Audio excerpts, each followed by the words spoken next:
Welcome back to my channel. My name's Dick Fleming, and during the Vietnam War, 1968 and 1969, I was a member of 1st Battalion Recon and a scout for 1st Force Recon. And I tell my stories in a book called Chasing Charlie, and also in these videos that I've been uploading to this channel. It's now been about 60 years since Charlie and I first started hunting one another in the jungles of Vietnam. 60 years is a really long time, and yet I don't think there's been a single day where I haven't thought about the war, my teammates, and my role in the war. And that role was that of a warrior. Now, I had a love of adventure as a young child. Even from a young child, I would imagine myself as Davy Crockett or some other hero.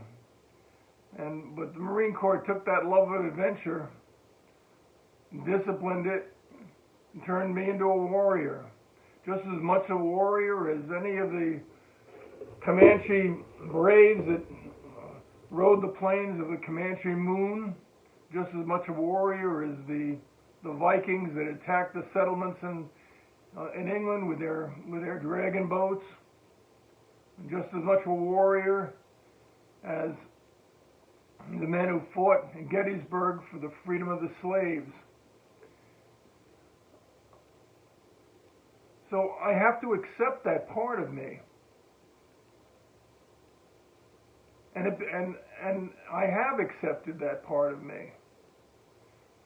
Did I enjoy my time in Vietnam? Did I hate my time in Vietnam? I remember the reading in Tale of Two Cities. Charles Dickens wrote, "It was the best of times, it was the worst of times. It was the age of wisdom, it was the age of foolishness. It was the epoch of belief. It was the epoch of incredulity. It was the season of light, and it was the season of darkness. It was the spring of hope, and it was the winter of despair. We had everything before us. We had nothing before us. We were all going directly to heaven, and we were all going directly the other way." And that was the way it was. And for me to deny the person that I am, the person that the Marine Corps turned me into, would be futile. And it's taken me a long time to learn that lesson.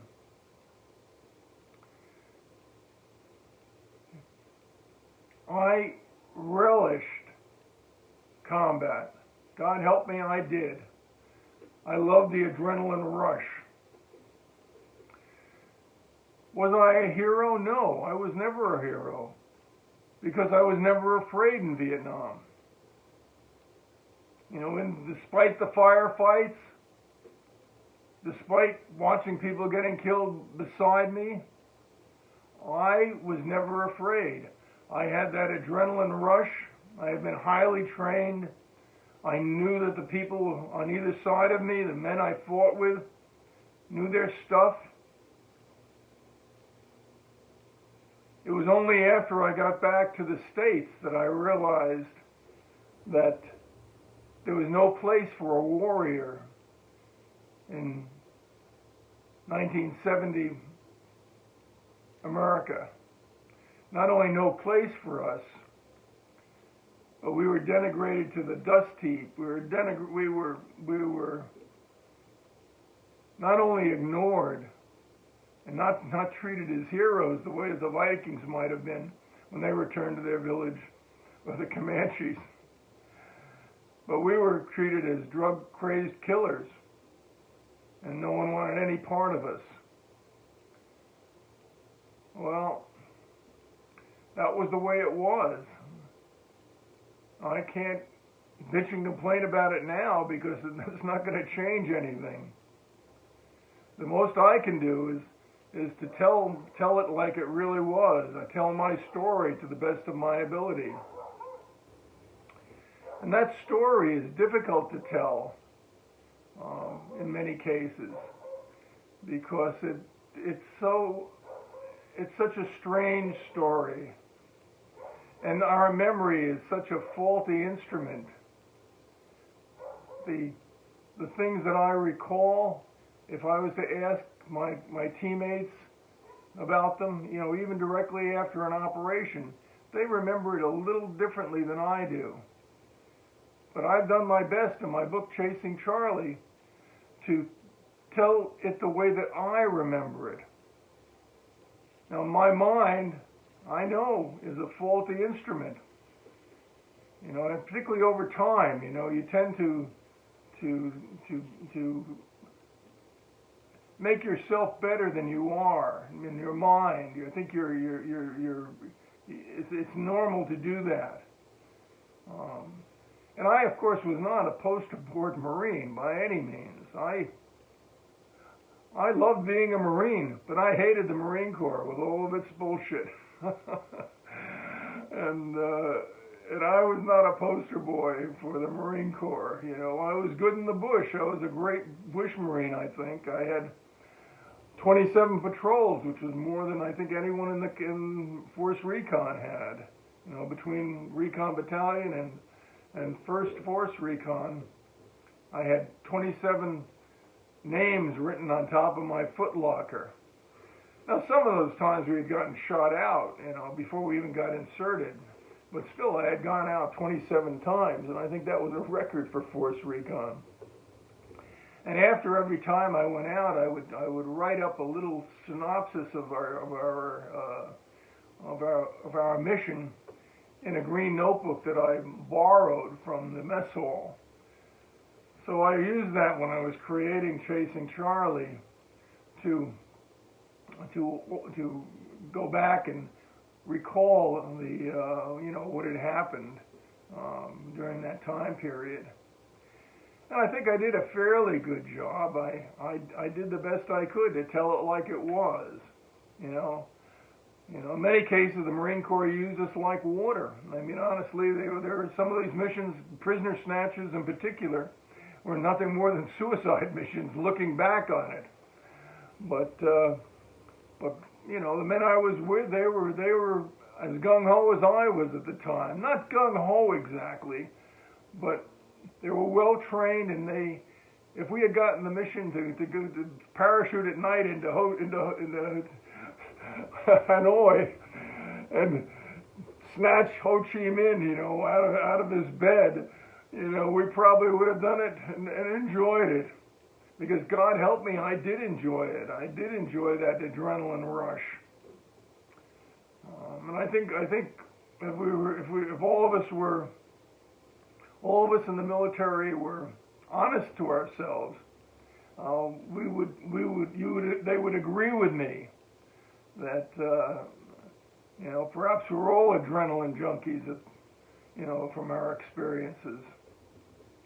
I remember too that in Vietnam, while I was in Vietnam, every day was a gift. I would come in, even on bunker duty, most mundane thing we had, watching out to make sure that the VC weren't, or the NVA weren't about to attack us. I would sit out there in that bunker and I'd look out at the stars overhead, and I would say to myself, how beautiful that is. Or in the morning, how many people get up in the morning to see the first light, and see dawn breaking. And I'm sure that the Spartans, when they went into battle, they saw the same stars overhead, and they saw the same rosy-fingered dawn, that Homer describes during the war against Troy. That vivid feeling of being alive, is something that you can't capture again, at least not easily, in civilian life. But warriors knew it, and we certainly knew it in Vietnam. So in my book, there was, as Dickens said, it was the age of foolishness too. And, I write about some of my officers, that that treated me, in my opinion, my humble opinion, badly, or some fools that were in our that acted in a way that put us all in danger. And I couldn't use their actual names. I mean, the book is primarily a memoir, but I couldn't use their actual names. I didn't want to hurt them, because for one, I wasn't sure that my recollection was correct. Maybe they had other reasons, for the way they acted. Maybe they thought of themselves in a completely different way. If I wrote about them in a book, that wouldn't be fair. They had no chance to respond. I wasn't trying to get revenge on them, so I changed the names. Most of the time, even for the people in my team, I use the names, the nicknames that we gave ourselves. Frenchie, for example, because he came from New Orleans, or Rick. I was Rick. Moose, because he was such a big guy. These names that I used, to conceal the identities for other people when they read the book. Lord, for instance, another Lieutenant Lord. I use. There was no Lieutenant Lord, but I had problems with him. As I said, I wasn't a picture poster Marine. I was good in the bush, but when I got back, I got to admit I liked to party, and it got me in more trouble than I can tell you. But if I was going to die, I figured I'd at least die happy. I'd die having known some happiness in my life, my short life at the time. So I guess everything evens out over time. So the book is written. I think I've come to terms with my role in Vietnam.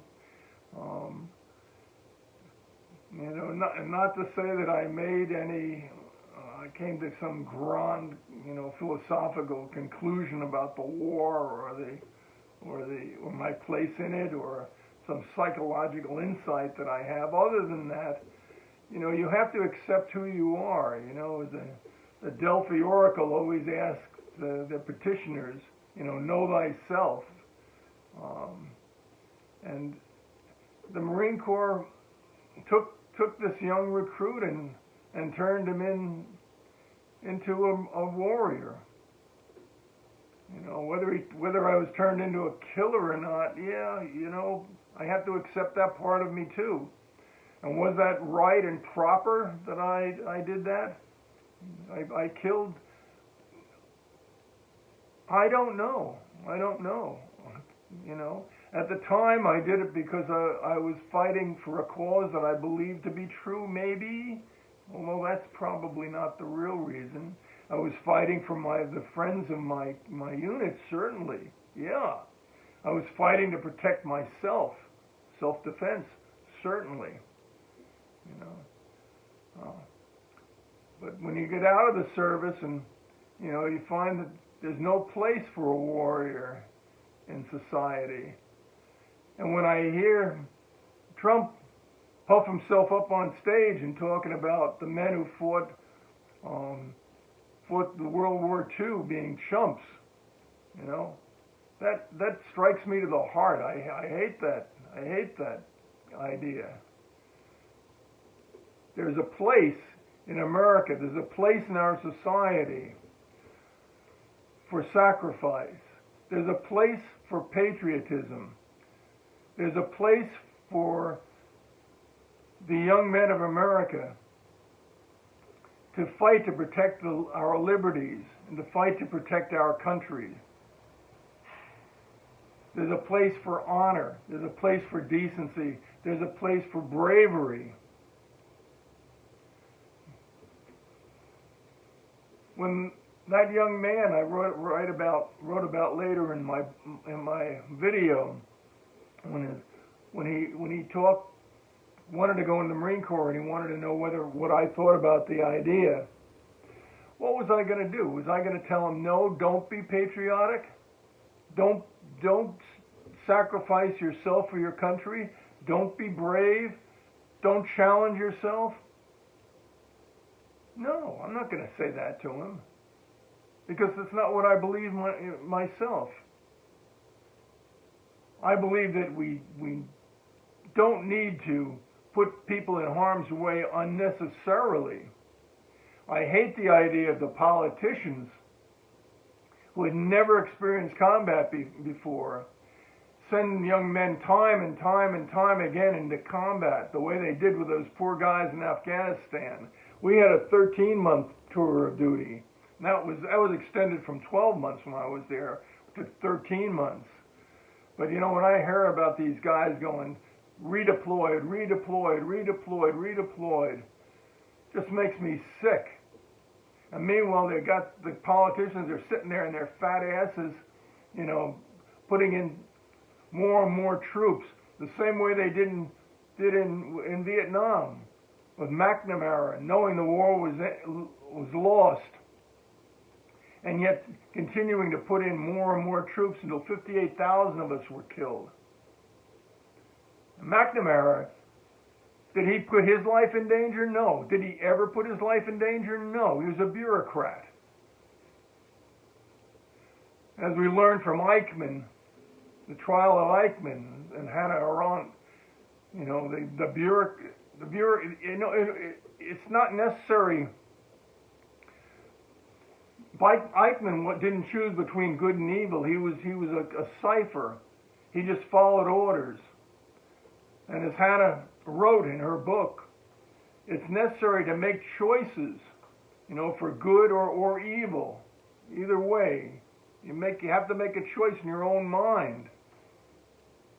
Of course, we all hope that we choose the good. The good is hard to know sometimes.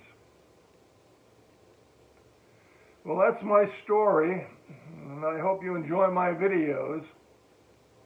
Hope you give me a thumbs up, subscribe to my channel, and maybe purchase Chasing Charlie, a Force Recon Marine in Vietnam. Thank you very much, and God bless.